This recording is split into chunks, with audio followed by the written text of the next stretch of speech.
আলম হাসানের সংসার ছেড়ে চলে গিয়েছে মুক্তা বেশ অনেক দিন হয়ে গেছে। এখন আলম হাসান বিয়ে করতে যাচ্ছে। শোনা যাচ্ছে বিয়েটাও নাকি করে ফেলেছে। আর লাইভে এসে অজরে কান্না করছে মুক্তা। দেখেই বোঝা যাচ্ছে মুক্তাদের কতটা কষ্ট পেয়েছে, কতটা কষ্ট পাচ্ছে।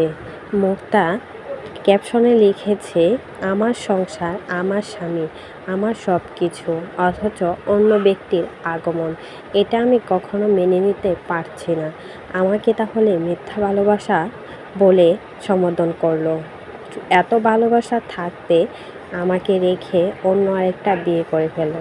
তাহলে কি মুক্তাকে এখন পর্যন্ত ডিভোর্স দেয় নাই আলম হাসান? যদি ডিভোর্স দিয়েই থাকতো তাহলে মুক্তার এত কষ্ট হচ্ছে কেন আলম হাসানকে নিয়ে? আলম হাসানকে নিয়ে এতই কেন বা মাথা ব্যথা মুক্তার?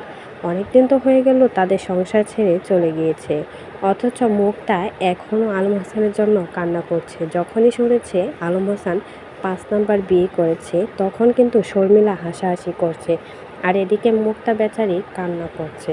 এখনও আলম হাসানকে সে অনেক বেশি ভালোবাসে।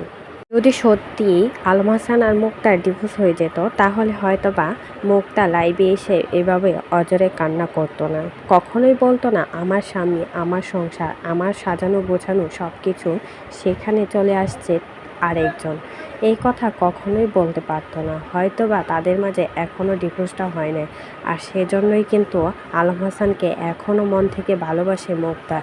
মান অভিমান করে সংসার ছেড়ে চলে গিয়েছিল মুক্তা, অথচ একবারও আলম হাসান ফিরিয়ে আনার জন্য যায়নি।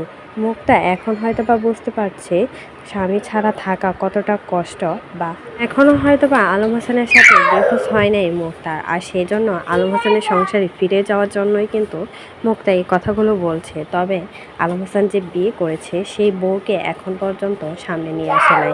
6 মাস নাকি মুক্তাকে ছেড়ে থেকেছে, অথচ একবারও নাকি মুক্তার খোঁজ খবর কিছুই নেয় না আলম হাসান। তো সত্যি যদি ভালোবাসতো তাহলে অবশ্যই হয়তো বা খোঁজ খবর নিত।